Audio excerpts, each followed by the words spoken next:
अष्टम स्कंद में भगवान शुक्राचार्य कहते हैं 24 अध्याय है। पुराण के छठे लक्षण मनवंतर की कथा है। स्वयंभू स्वारोचिष उत्तम तामस सार मनवंतरों की कथा पहले 4 अध्यायों में है। महाराज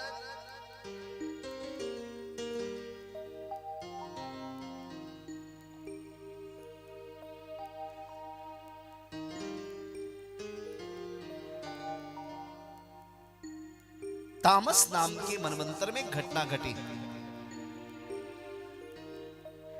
गजेंद्र की। त्रिकूट पर्वत पर एक हाथी रहता था जिसका नाम था गजेंद्र। तामस नाम के मनवंतर में बड़ा अभिमान हो गया, अहंकार हो गया उसको। 10,000 हाथियों का बल था। रोज अलग अलग सरोवर में स्नान करे, नहावे धोवे, क्योंकि लगा कि हमारे 150 बेटे 100 पत्नियां हैं, कौन क्या बिगाड़ेगा हैं? लेकिन बलवान तो वह है जिसके पास राम नाम का बल है, जिसके पास हरि नाम का बल है। देखो हरि बाबा और सबकी चर्चा की वो घटना में सुनाना ही भूल गया, अब बाद में सुनाऊंगा। हरि नाम के संदर्भ में उनके नाम मैंने लिए थे।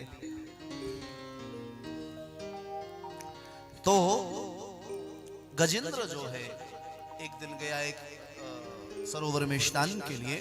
ग्राह ने पैर पकड़ लिया, सोचा छोटा मोटा जीव जंतु होगा, शत्रु को छोटा समझना नहीं चाहिए।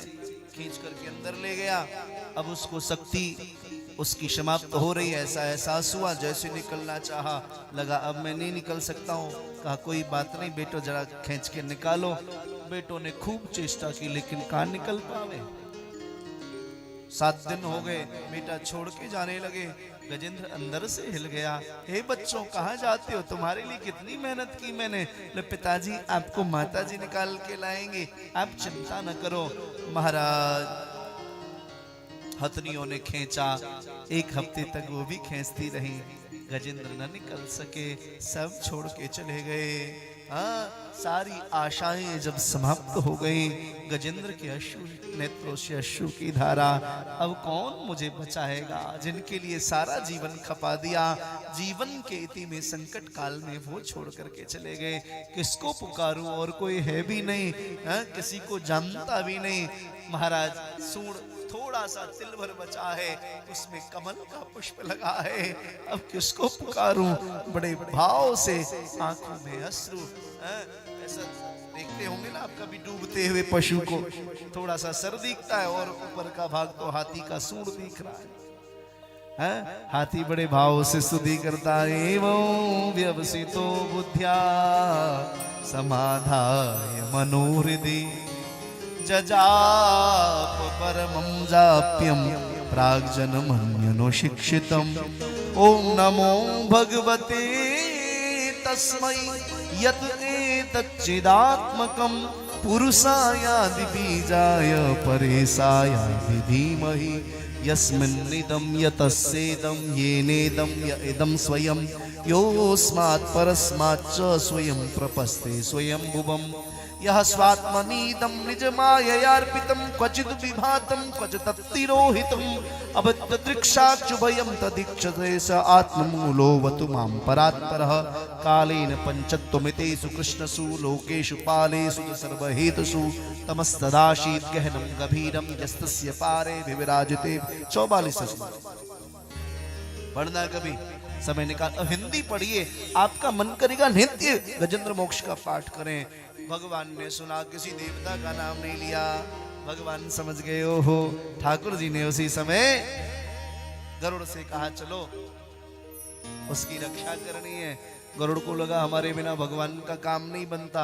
भगवान ने गरुड़ के ऊपर इतनी उंगली लग दी, फड़फड़ाते रह गए, गरुड़ उड़ नहीं सके। भगवान ने कहा तुम्हें मैं अपने पैरों में दबा के चलता हूं, ऐसा न सोचो कि तुम मुझे लेके चलते हो। गए हैं और अपने सुदर्शन चक्र से ग्राह का उद्धार कीना है, गजेंद्र की रक्षा की है। बोलिए भक्त वत्सल भगवान की।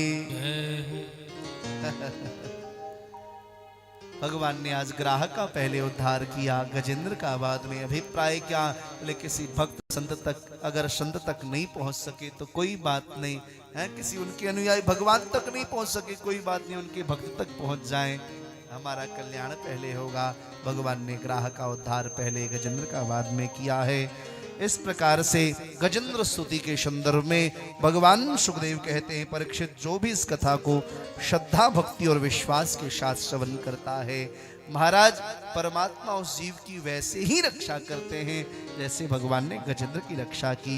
ये इस कथा का उपसंहार है। उसके बाद समुद्र मंथन की कथा सुनाई है। फिर एक घटना घटी है।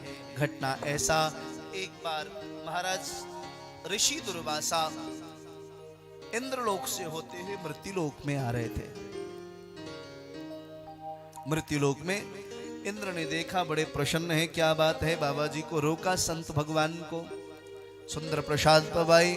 महाराज प्रसन्नता का क्या कारण है? गले की माला डाल दी उनके गले में। कैसी माला है ये? बोले भगवान की प्रसादी।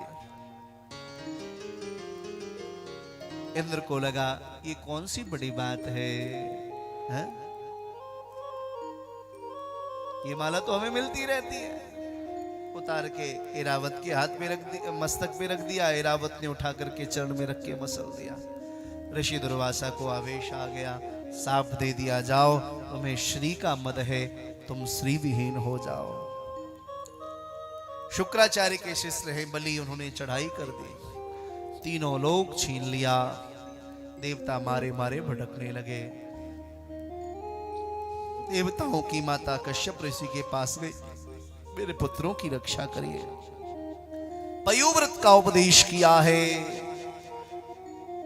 बोले इस व्रत को करो, फाल्गुन मास के शुक्ल पक्ष में 15 दिवस का यह सुंदर व्रत होता है। बोले इस व्रत को करोगे भगवान स्वयं चल करके आएंगे।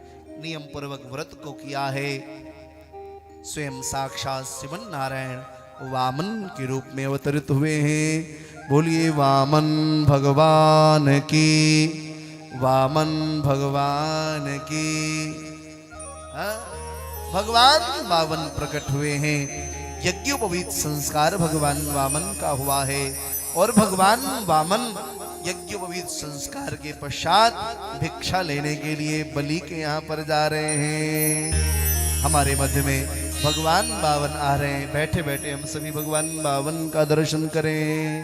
हमारे मुख्य यजमान पधारे और श्री भगवान बावन का को प्रणाम निवेदित करें, पूजन करें और बड़े भाव के साथ फिर अपने स्थान पर बैठे हैं।